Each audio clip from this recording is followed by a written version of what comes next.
परम शांति, बेहद की परम शांति। आज भगवद गीता में जो 15वां चैप्टर के तृतीय एंड चतुर्थ श्लोक, ये दोनों को विश्लेषण करेंगे। ये दोनों श्लोक एक साथ ही पढ़ना पड़ेगा, तभी जाके इसका मतलब समझ में आएगा।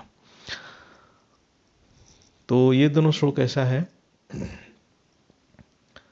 ना रूपम स्येह तथपलभ्यते नान्तन चार्दिन च संप्रतिष्ठा अश्वत्थंगेन सविरूढ़मूलसंगशस्त्रेण दृढ़ेन चित्वा ततः पदं तत्परिमार्गितव्यं यस्मिन् गता न निवर्तन्ति भूयोः तमेव चाद्यं पुरुषं प्रपद्ये यतः प्रवृत्तिः प्रसूता पुराणी।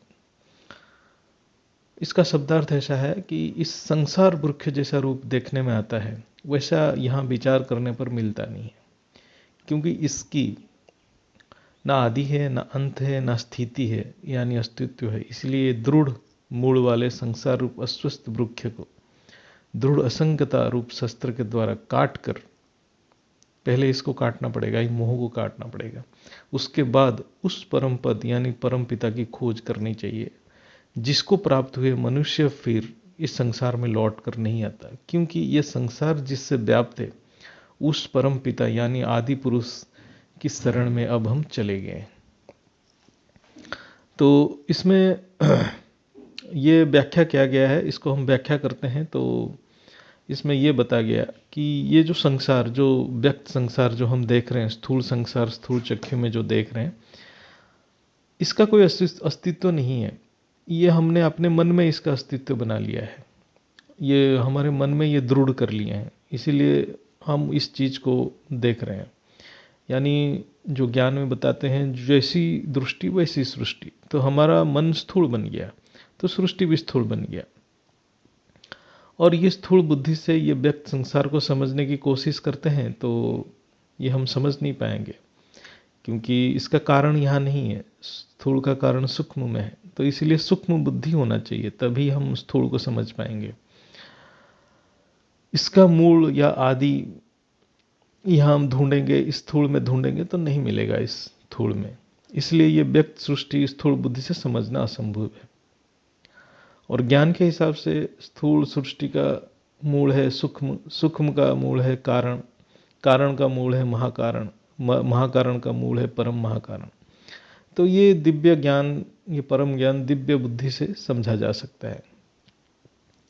इसलिए भगवद गीता में बताया गया है कि हम जो देख रहे हैं वो और कुछ है, यानी हम उसको फेस वैल्यू में समझ नहीं सकते जो देख रहे हैं। इसलिए हम हद की दुनिया में बहुत प्रश्न पूछते हैं, ये ऐसा क्यों है, मेरे साथ ऐसा अन्याय क्यों हो गया, ये अच्छा है, ये बुरा है, ये सब द्वंद्व में फंसे रहते हैं।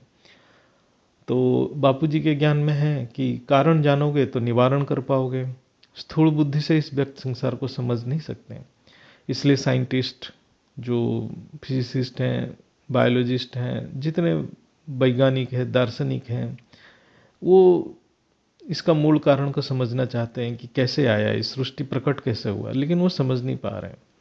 जैसे एक उदाहरण ले लेते हैं, समुद्र में ज्वार भट्टा आता है, लेकिन इसका कारण क्या है? इस धरती के ऊपर कुछ नहीं है, सूर्य चंद्र का आकर्षण शक्ति ही उसका कारण है। तो लेकिन सूर्य चंद्र इस धरती के ऊपर है नहीं, तो इसको समझ नहीं पाते हैं। तो इसको ढूंढने में विज्ञान को भी बहुत समय लग गया। ऐसे ही जो व्यक्त रूपी संसार है, उसको कारण अव्यक्त सूक्ष्म है, तो यानी स्थूल सृष्टि की कोई अस्तित्व नहीं है। लेकिन वो अस्तित्व में कैसे आ गया? क्योंकि हमारा मन इसमें आ गया और हमारा मन इसको सच मानने लगा, ये दृढ़ होते गया। जो अस्तित्व में नहीं है हम उसको अस्तित्व में ले आया, हमारा मन उसको अस्तित्व में लाया। तो मन इतना पावरफुल है कि वो जो नहीं भी है उसको हम अस्तित्व में ले आते हैं। यानी इस संसार रूपी वृक्ष के निर्माण हमारे मन ने ही किया और उसी में आकृष्ट हो गया और आत्मा उसी में फंस गया। अब निकलने की रास्ता क्या है? सभी रूढ़ मूलम, इस दृढ़ मूल वाले मोह को, मतलब ये जो मन ने जो मोह के क्रिएट किया, इस सृष्टि के साथ मोह में लग गया। असंग शस्त्रेण, असंगता रूप शस्त्र के, मतलब देखते हुए ना देखो, सुनते हुए ना सुनो, उसके साथ हम अपने आप को संग नहीं करना है, मतलब दूर रहना है, मतलब उसको उसके साथ रहते हुए उसको भूल जाना है। दृढ़ेन चित्वा, दृढ़ भाव में काटना पड़ेगा। तो मतलब पहले दृढ़ता लेना पड़ेगा, दृढ़ता आचरण करना पड़ेगा, तभी ये कट पाएगा। तो ये बीके के ज्ञान में भी है, जो इसमें बहुत सारे पॉइंट है बीके के ज्ञान में। तो एक्चुअली वो स्टार्टिंग में दृढ़ता थोड़ा रखना पड़ेगा, दृढ़ता से ही इस मोह को काटना पड़ेगा। ये विषय आसक्ति के मोह इतना स्ट्रांग, इतना सॉलिड हो चुका है कि इसको काटना जरूरी है। कैसे काटेंगे? इसको काटने का तरीका है असंगता रूप शस्त्र से। असंगता रूप क्या है? जो स्थूल बुद्धि के साथ असंग करना, यानी वैराग्य है। यानी मैं स्थूल नहीं हूँ, मैं आत्मा हूँ, मैं देह नहीं हूँ। ऐसे बार बार मन को समझाना पड़ेगा। जैसे बार बार मन को बहुत बार समझाएंगे और इसको अभ्यास में लाना पड़ेगा। वो अभ्यास, रोज की अभ्यास होने से ये जो स्थूल सृष्टि से हमारा धीरे धीरे वैराग्य आ जाएगा, और ज्ञान से हमें समझ में आ जाएगा कि स्थूल के पीछे सूक्ष्म है, मतलब जो चैतन्य शक्ति काम कर रहा है। तो स्थूल जड़ और चैतन्य में डिफरेंस हमको पता चल जाएगा। तो जब हम ज्ञान पता चल जाएगा, ज्ञान से ये सारे समझ में आ जाएगा, तो हमें असंगता आसान हो जाएगा। तो हम स्थूल के साथ अपने आप को ज़्यादा अटैचमेंट नहीं रखेंगे। इसको बापूजी बोलते हैं कि देखते हुए ना देखो, सुनते हुए ना सुनो, इसको असंगता बोलते हैं। और बार बार अपने मन में मैं बेहद की परम परम महान आत्मा हूँ, ये हमें बोलते रहना है और इसको सोचते भी रहना है।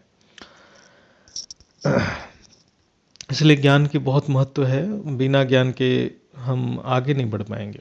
यानी संसार को, जो मोह को काटने के लिए ज्ञान ही एक यंत्र है।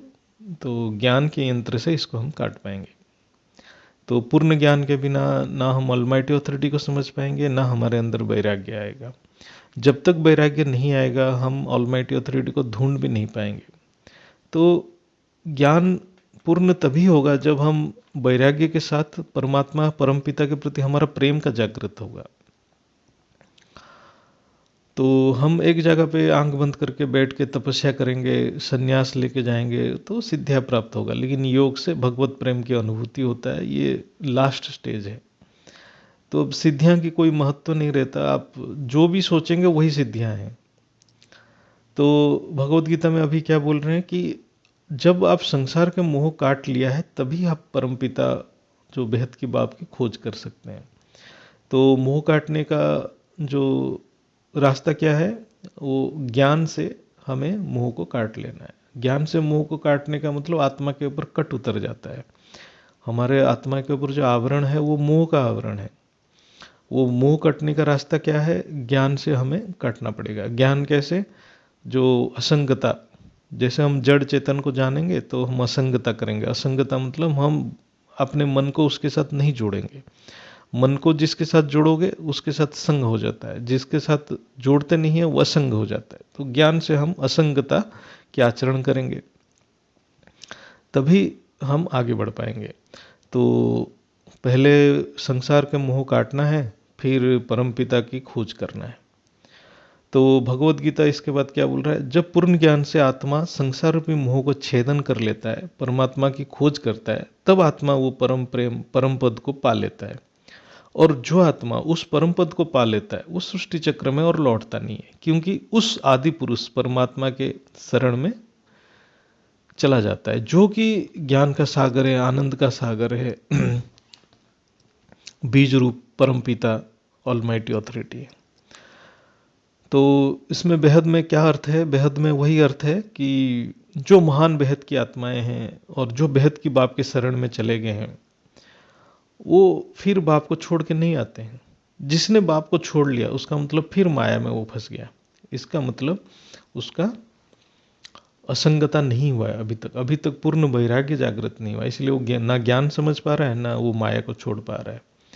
और जो ज्ञान में धीरे धीरे बढ़ता रहता है और बाप से पूर्ण प्रेम करता है, तो धीरे धीरे ज्ञान और बाप के प्रति प्रेम का बंधन बढ़ता जाता है। वो लवलीन स्थिति में जाके बाप के रूप को धारण करता है। वो जो आदि पुरुष परमात्मा की बात जो किए हैं, आदि पुरुष जो मतलब हमारे बेहद के आकारी बापूजी हैं, जो सब बच्चों को मदद कर रहे हैं, बेहद की बच्चों को मदद कर रहे हैं, वो आदि पुरुष हैं। वो बेहद के आदि पुरुष हैं। बेहद हद की नहीं है, बेहद के आदि पुरुष हैं। और वही आदि पुरुष जो साकारी रूप में, जो निराकार में थे बीज रूप, वो साकारी रूप में अभी हमें पढ़ा रहे हैं, गाइड कर रहे हैं, प्रोटेक्शन दे रहे हैं, सब कुछ कर रहे हैं। वो हमारे सब कुछ है, जिनसे हम आए हैं और उनके पास जाने का एक ही लक्ष्य है। यानी जो बापूजी को ज्ञान को छोड़ दिया है, जो आत्माएं छोड़ के चले गए हैं, तो वो ज्ञान को समझे ही नहीं, उन्हें प्रेम जागृत नहीं हुआ और वो माया में फंसे हुए हैं। और जो आत्माएं बापूजी के पास नहीं आ पा रहे हैं, ज्ञान को नहीं समझ रहे हैं, इसका भी कारण क्या है कि जैसे उनके आत्मा की कट नहीं उतर रहा है, मतलब मोह नहीं जा रहा है। इसका भी कारण क्या है कि जैसे ज्ञान, वो परम ज्ञान उनको नहीं मिला। परम ज्ञान सिर्फ बापूजी ने दिया है, जो जिसमें ज्ञान विज्ञान सारे शास्त्र का मंथन हुआ है और सारे शास्त्र सम्मत है और विज्ञान सम्मत है, उसके बाद ये ज्ञान है। तो ज्ञान के बीके पीवीके में ज्ञान नहीं मिला। बीके पीवीके में परमात्मा ऑलमाइटी अथॉरिटी के एड्रेस दिया गया, जो ऑलमाइटी अथॉरिटी सत्ताधीश का एड्रेस मिला और कैसे पुरुषार्थ करना है, वहाँ ज्ञान है। लेकिन वो परम ज्ञान, जो पूर्ण ज्ञान, जो बापूजी के ज्ञान में है, वो नहीं मिला। जब तक वो नहीं मिलेगा, वो मोह कट नहीं होगा, आत्मा के ऊपर कट नहीं उतरेगा। इसलिए वो लोगों को हम जितना बोलते भी हैं वो आ नहीं पाते। तो इस दोनों का अर्थ यही है। और हम कुछ पल के लिए बापूजी को अपने अंदर महसूस करें, उनका शक्ति को महसूस करें और परम धाम में रह के हमें उनसे पावर लें और उस चीज़ को महसूस करके हम आत्मस्वरूप की ओर अग्रसर हो जाएं। अभी हम 5वां श्लोक को विश्लेषण करेंगे। 5वां श्लोक है जो 15वां चैप्टर का, वो ऐसा है: निर्माण मोह जीत संग दोषा अध्यात्म नित्या विनिवृत कामाः द्वंद्वे विमुक्ताः सुख दुख संगे गच्छन्त्य अमूढ़ा पदम अव्ययम्। इसमें ये श्लोक में बताया गया है कि कौन वो परम पद को प्राप्त कर सकता है। परम पद प्राप्ति का क्या क्वालिटीज होना चाहिए, क्या गुण को धारण करने से परम पद की प्राप्ति होगा। इसका शब्दार्थ को पहले जान लेते हैं। जो अपने मान और मोह से रहित हो गए हैं, जिन्होंने आसक्ति से होने वाला दोषों को जीत लिया है, जो नित्य निरंतर परमात्मा में ही लीन हो गए हैं, जो संपूर्ण कामना से रहित हो गए हैं, जो सुख दुख नाम वाले द्वंद्व से मुक्त हो गए हैं, ऐसे ही ऊंची स्थिति वाले आत्मा, मोह रहित साधक यानी ज्ञानी, उस अविनाशी परम पद को प्राप्त होते हैं। साधक में क्या क्या गुण होना चाहिए, उसको धीरे धीरे समझते हैं। परम पद को प्राप्ति करने के लिए निर्माण मोह, मान मोह, मान मतलब अहंकार, मोह मतलब असत्य के प्रति आकर्षण। असत्य क्या है? जिसकी सत्ता ही नहीं है, जो परिवर्तनशील है उसकी सत्ता ही नहीं है, उसी को असत्य बोलते हैं। उसके प्रति आकर्षित होना मतलब देह और देह के संबंधी के प्रति आकर्षित होना मोह है। तो अहंकार और मोह से रहित होना साधक के लिए या ज्ञानी के लिए बहुत जरूरी है। 2 नंबर, जीत संग दोषा, संग दोष को जो जीत लिया। संग मतलब आप जिसके संग रहते हैं उससे दोष प्राप्ति होता है। हम किसके संग रहते हैं? देह और देह के संबंधी। उसमें जो दोष या विकार जन्म लेता है हमारे अंदर, उसको जो जीत लिया है। तो संसार में आप रहते हैं तो शरीर और शरीर के संबंधी अब हमारा सारे संसार बन गया है। उसके संग रहते हुए जो सारे विकार आत्मा के ऊपर आवरण बन के बैठ गया है, तो वो दोष को जीतना पड़ेगा। वो दोष को जो जीत लिया है वही ज्ञान को समझ पाएगा। यानी विकार यानी दोष की कोई सत्ता नहीं है, एक्चुअली उसका कोई सत्ता नहीं है। हमारा ये संग दोष है, उसके संग रहते रहते ये दोष दृढ़ीभूत हो गया।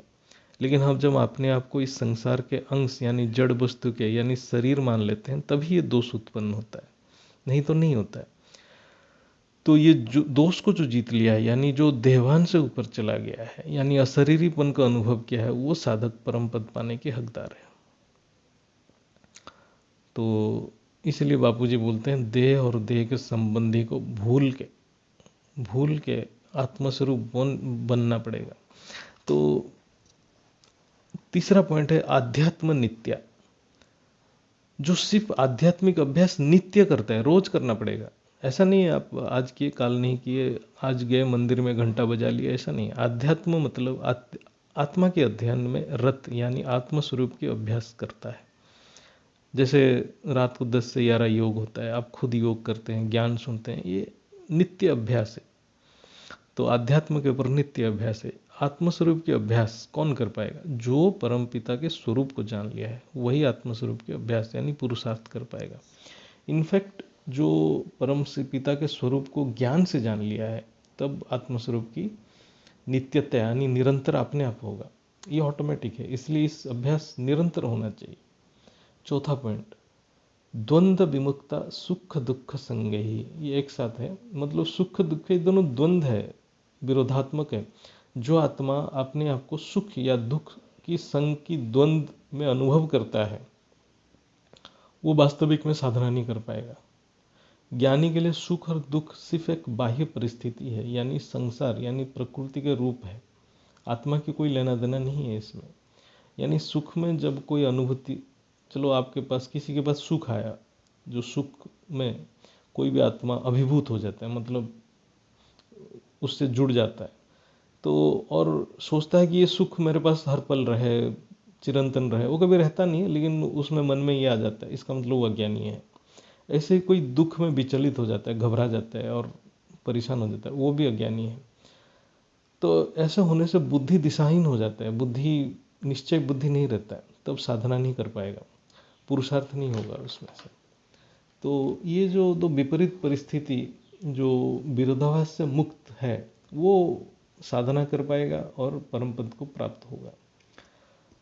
ये संसार इनफैक्ट द्वंद्व से भरा है क्योंकि वो परिवर्तनशील है। आज आपको जो ठीक लग रहा है कल वो गलत लगेगा, आज जो गलत लग रहा है कल ठीक लगेगा। इसलिए जो द्वंद्वातीत है, जो अपरिवर्तनीय है, सर्वसत्ताधीश है, उसके संग की अनुभव करना है।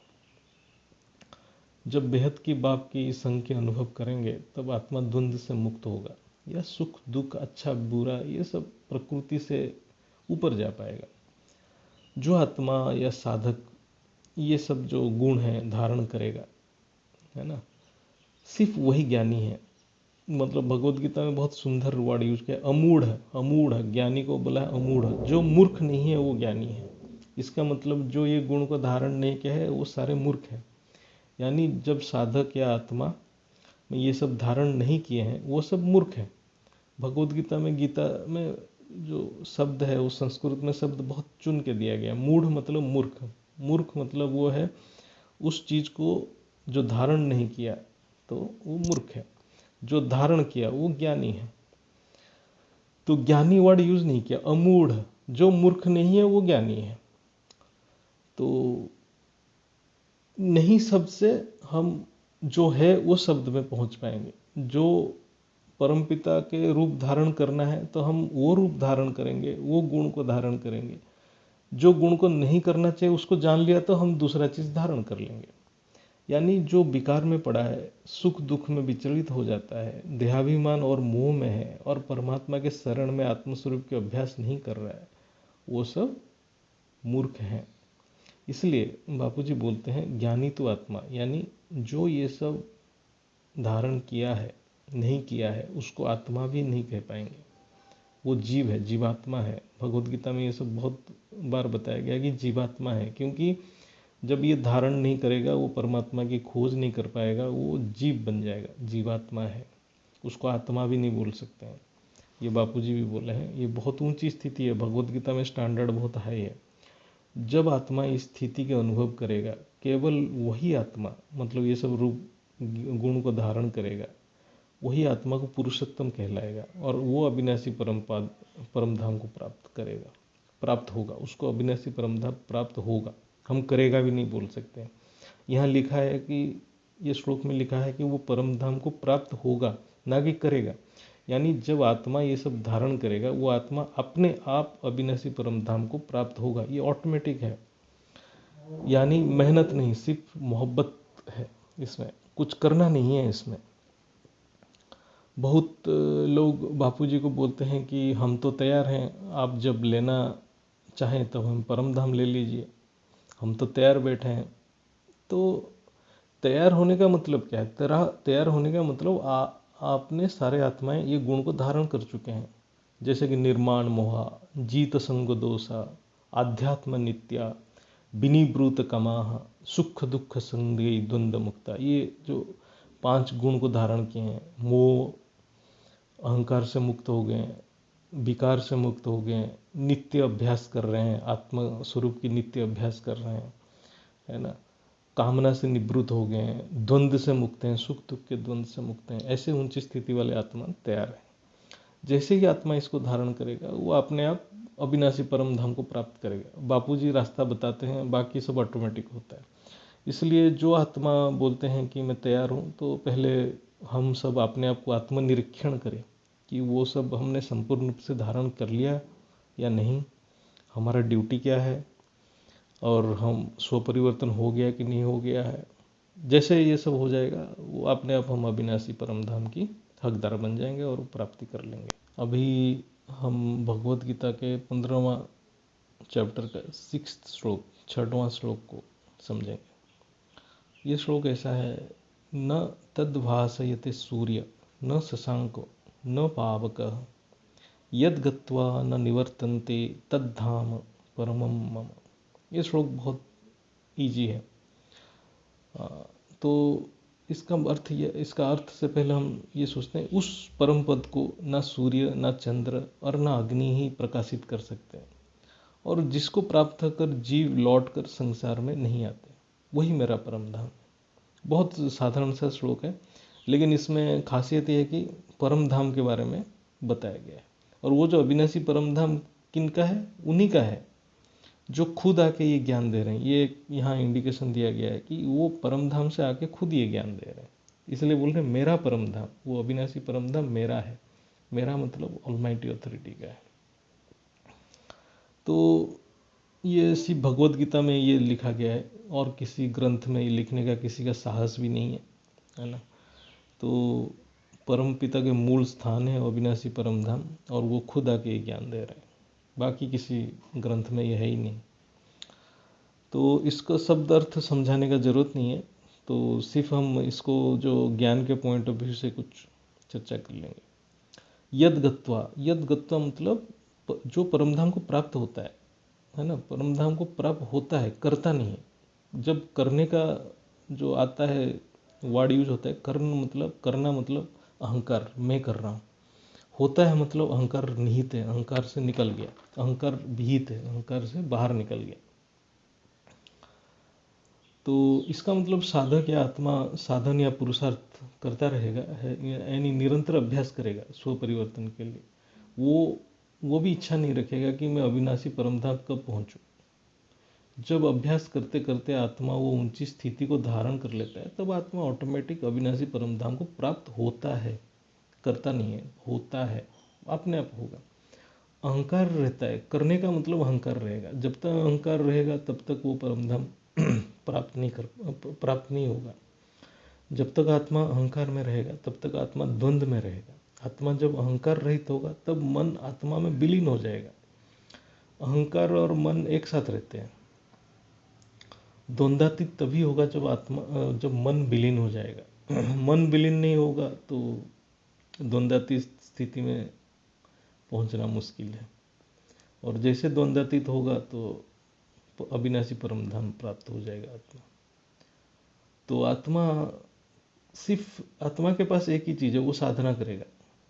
आत्मा कब साधना कर रहा है, कब अविनाशी परम धाम को प्राप्त होगा, वो आत्मा जान नहीं पाएगा। ये इतना ऑटोमेटिक सीमलेस और प्रोसेस है कि आप कब इस दुनिया से उस दुनिया में जाते हैं, वो उसका जो समय जो निकालना मुश्किल है, वो संधि समय को निकालना, एग्जैक्ट स्पेसिफाई करना मुश्किल है। इसलिए बापूजी बोलते हैं अचानक होगा। और ऐसे लिखा है, न तद भासयते सूर्य न शशांक न पावक। इसका मतलब आत्मा स्वयं प्रकाशित है। इसके सामने सूर्य चंद्र अग्नि का जो प्रकाश है, इसका कोई वैल्यू नहीं। हम सब दिव्य बुद्धि से उस अविनाशी परम धाम की यात्रा करें, और वो परम धाम, अविनाशी परम धाम जो बापूजी के मूल स्थान है, जहाँ बापूजी मूल रूप में स्वयं प्रकाशित, जो सारे प्रकाश के उस हैं, जो सारे प्रकाश जो उन्हीं से निकल रहा है, उस भेद की परम प्रकाश का अपने आत्मा में अनुभव करें। 7th श्लोक है, ममो बांसो जीवलोके जीवभूतः सनातनः मनः षष्ठानि इंद्रियाणि प्रकृतिस्थानि कर्षति। ये बहुत ही सुंदर श्लोक है और ये बहुत ही इम्पोर्टेंट है ज्ञान के पॉइंट ऑफ व्यू से।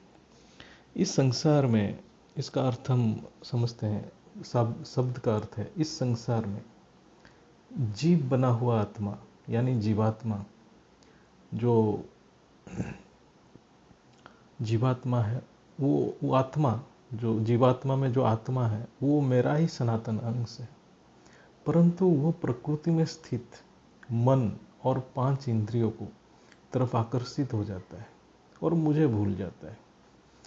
तो इसका अर्थ है कि जो हम सब जो जीव बने हुए हैं, जो धरती के ऊपर सारे आत्माएं जीव बन गए, जीवात्मा है, जीव लोक है ये, इसमें सब प्रकृति के तरफ, प्रकृति को अपना मान लिए हैं, अपने शरीर, प्रकृति मतलब अपना शरीर, 5 तत्व के शरीर को अपना मान लिए हैं।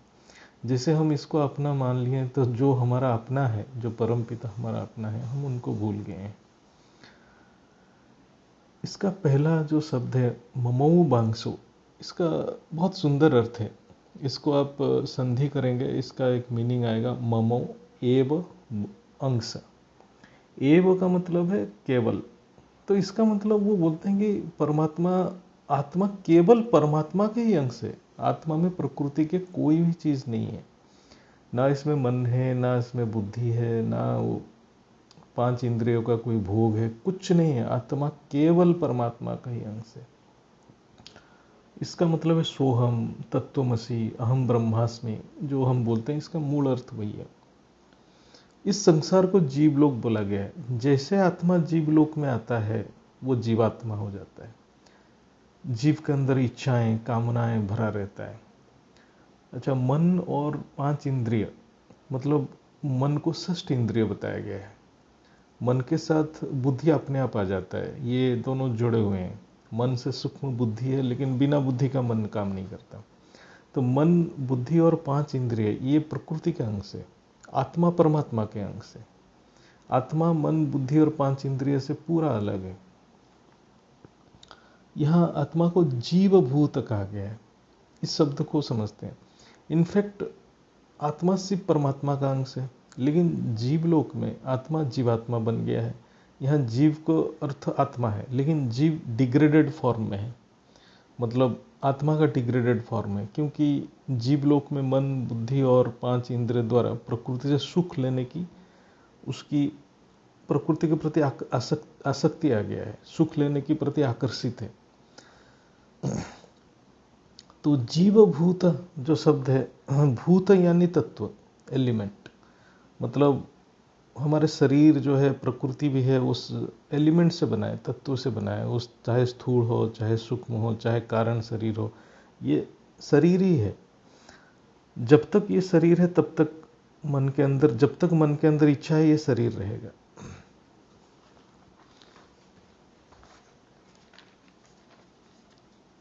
और ये मन और इंद्रिय के द्वारा प्रकृति की तरफ आकृष्ट रहेगा।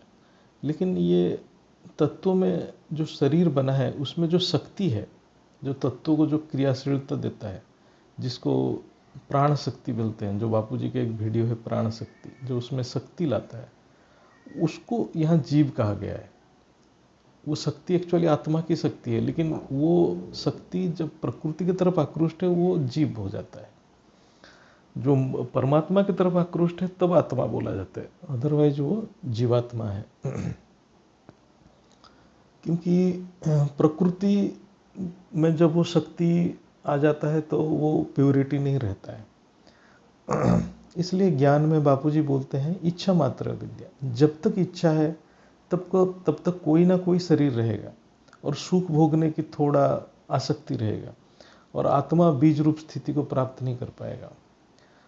हमारा मन कभी भी किसी वस्तु के प्रति आकर्षित होता है तभी इंद्रियां भोग करते हैं।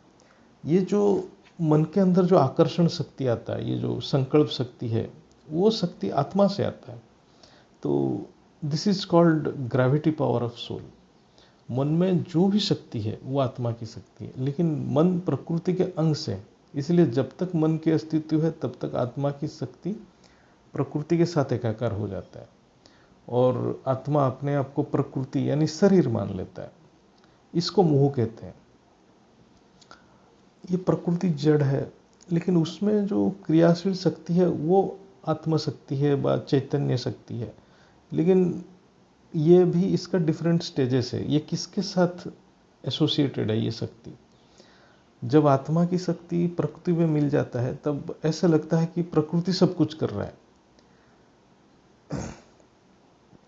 लेकिन इस शक्ति, ये जो शक्ति प्रकृति के साथ काम कर रहा है, इसको हम बोलेंगे अपरा शक्ति। जो केवल आत्मा की शक्ति है, प्योर है, वो पराशक्ति है। जो प्रकृति के साथ ये शक्ति मिल जाता है, जब मिल जाता है तो उसका वो प्योरिटी नहीं रहता, क्योंकि इच्छाएं, कामनाएं आ जाते हैं, भोग करने की इच्छाएं, सुख लेने की इच्छाएं, तो वो प्योरिटी नहीं रहता है, तो वो अपराशक्ति बन जाता है। तो इसलिए कॉन्शसनेस का बहुत सारे लेवल है, बहुत सारे फ्रीक्वेंसी है। प्रकृति यानी तत्व यानी एलिमेंट में जो पावर आया, कैसे आया? जैसे प्रकृति में कैसा है, ऑक्सीजन है, हाइड्रोजन है, हीलियम है, बहुत एलिमेंट्स है, तत्वें हैं। हेवियर एलिमेंट्स भी है, आयरन, निकल, कोबाल्ट, डिफरेंट टाइप्स के रेडियो एक्टिव एलिमेंट्स है। मन की संकल्प तत्वों में क्रियाशीलता लाता है, और ये व्यक्त जगत सच लगता है। रियलिटी जो आता है उसमें जो शक्ति है, शक्ति तो हर वक्त आत्मा के ही रहता है। मन में अपने आप कोई शक्ति नहीं है। मन की जो संकल्प तरंग जैसा है, और हर तरंग का एक शक्ति है, वो आत्मा की शक्ति है, वो आत्मा की ग्रेविटी पावर है।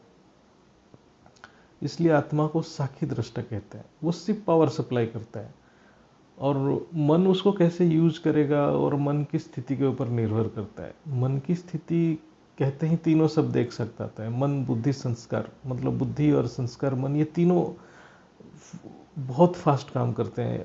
आप उसको अलग अलग देख नहीं पाएंगे। मन, बुद्धि, संस्कार एक यूनिट जैसा काम करते हैं, बहुत फास्ट काम करते हैं। माइक्रो ने trillion of 1 trillion of second में ये सब काम करता है। इसलिए बापूजी बताता है संकल्प से वायुमंडल बनता है। बापूजी ये भी बताएं कि आत्मा खुद संकल्प से इस पंच तत्व में फंस गया है, निकल नहीं पा रहा है, और जन्म मृत्यु के कष्ट भुगत रहा है। ये माया जो है वो भी आत्मा की शक्ति है, और आत्मा की अपनी शक्ति कुछ नहीं रहता, वो परमात्मा के अंश है, तो परमात्मा की शक्ति से ही क्रिएट हुआ है। और आत्मा इस प्रकृति में फंस गया और जीवात्मा बन गया। तो संकल्प से ही ब्रह्मांड बना है, संकल्प से ही ये वायुमंडल बना है। इस श्लोक में और एक बहुत सुंदर खासियत है कि परमपिता की स्नेह झलकता है इस श्लोक में, जब वो बोलते हैं कि ये जो शक्ति यानी प्योर पावर जो जीव के अंदर काम कर रहा है, वो आत्मा, मतलब वो जीवात्मा मेरा ही अंश है। लेकिन ये जीव मुझे नहीं देख रहा है, वो प्रकृति की तरफ देख रहा है, इसलिए वो अपने आप को प्रकृति मान लिया, अपने आप को शरीर मान लिया। और जैसे ही वो मेरे तरफ देखेगा तो वो मेरा ही है, मतलब इसमें अपनापन है। जैसे बापूजी हमें वही ज्ञान साकार में दे रहे हैं, बेहद की बच्चे मेरे हैं, और अपने पास बुला रहे हैं, बोलते हैं कि मुझे याद करो, मेरा रूप धारण करो। लेकिन बेहद या सारे आत्माएं, हद की आत्माएं सभी प्रकृति के प्रति आकृष्ट हैं। हम शरीर और शरीर के संबंधी के प्रति आकृष्ट हो जाते हैं, जो वो ना हमारा है, ना हमारे साथ चिरंतन रहेंगे। हम तो उनके साथ संयोग से, कर्म बंधन से जुड़े हुए हैं। तब भी जब मन आकर्षित हो जाता है भोग के प्रति, सुख के प्रति आकर्षित हो जाता है, तो कर्म बंधन में आ जाता है और अपने आप को शरीर मान लेता है। लेकिन परमपिता जो बेहद की बापूजी हमारे साथ चिरंतन साथी हैं, वो कभी भी हमसे अलग नहीं है। चाहे हम सब जीव क्यों ना बन जाएं, फिर भी वो बोलते हैं कि ये मेरे ही हैं। मतलब हम डिग्रेड हो गए हैं, फिर भी हमें बोलते हैं कि ये मेरे ही हैं, मेरे ही अंश है, वो सनातन है, अविनाशी हैं। तो ये सब ज्ञान को बापूजी याद दिलाते हैं, स्मृति दिलाते हैं। जब आत्मा की शक्ति मन के संकल्प द्वारा प्रकृति से जुड़ जाता है तब वो अपराशक्ति है। और जब आत्मा की शक्ति प्रकृति से अलग हो जाता है, परमात्मा की ओर चला जाता है, तब परमात्मा के साथ एकाकार हो जाता है, वो पराशक्ति है, प्योर फॉर्म है। इनफैक्ट आत्मा में जो शक्ति है वो भी परमात्मा का ही शक्ति है। आत्मा एक बूंद है तो परमात्मा सागर है। जब बूंद सागर में मिल जाता है तब आत्मा अनंत शक्ति की मालिक बन जाता है। इसको बालक सो मालिक बोलते हैं वाणी में। कोई भी क्रियाशील शक्ति को चैतन्य शक्ति बोला जाता है, लेकिन ये शक्ति कितना प्योर है वो इम्पोर्टेंट है। परम पवित्रम यानी संकल्प भी बेहद की होनी चाहिए। जब हम बेहद की परम शांति की संकल्प आत्मस्वरूप में बाप के रूप धारण करके करते हैं, तब हमारा आत्मा परम पिता की ऊर्जा के साथ एकाकार हो जाता है। इसको बेहद की संकल्प कहते हैं। वो बेहद की संकल्प बन जाता है, तब बूंद सागर बन जाता है। इसलिए बाप के रूप को धारण करना और वो परम शांति मंत्र को बेहद की ब्रह्मांड में, बेहद की परम धाम में जाके अनुभव करना, वो बहुत इम्पोर्टेंट है। मन हर समय कोई ना कोई तरंग जनरेट करता रहता है, यानी कुछ ना कुछ सोच रहा है। हर तरंग की एक फ्रीक्वेंसी और एनर्जी रहता ही है। वो एनर्जी आत्मा की है। आत्मा को कोई मतलब नहीं है मन क्या सोच रहा है। उसके पास जो पावर है वो सप्लाई कर देता है, यानी ऑटोमेटिक है। इसलिए आत्मा साक्षी दृष्टा है। आप सुकर्म करो या विकर्म करो, उसको आत्मा से मतलब नहीं है। यानी करंट यानी विद्युत के शक्ति से आप फैन घुमाओ या खाना पकाओ या किसी को इलेक्ट्रिक शॉक दो, ये सब मन की काम है। जब तक मन प्रकृति की तरफ देखेगा तब तक मन की सत्ता रहेगा और जीवात्मा कहलाएगा। लेकिन जब मन परम पिता के ओर चला जाएगा, मन की अस्तित्व ही नहीं रहेगा। मन प्रकृति है। आत्मा जो बीज रूप जो स्थिति है वो प्रकृति से कोई लेना देना नहीं है। वो सिर्फ परम पिता ऑलमाइटी अथॉरिटी के अंश है। तो इसलिए बापूजी भी बोलते हैं सभी को हम आत्मा नहीं बोल सकते हैं। आत्मा वही है जो परम पिता की खोज करता है, परमात्मा की खोज करता है। माँ जी की वाणी के अनुसार हम लोग एक सेकंड के लिए बेहद की योग को समझते हैं और करते भी हैं अभी। जैसे बापूजी को हम कुछ पल के लिए बेहद की सागर में देखें और हम बूंद जैसे उनके अंदर परम शांति से विश्राम लें और परम शांति को एक पल के लिए अनुभव करें और कुछ पल के लिए मालिक बन जाएं और बेहद की परम शांति को संकल्प करें। परम शांति। की परम शांति सोचो, बोलो परम शांति। Join us daily for live meditation, 10 p.m. to 11 p.m. on YouTube Live. Subscribe now. Website www.paramshanti.org. Email us anand@paramshanti.org. Like, share, subscribe. Join today. बेहद की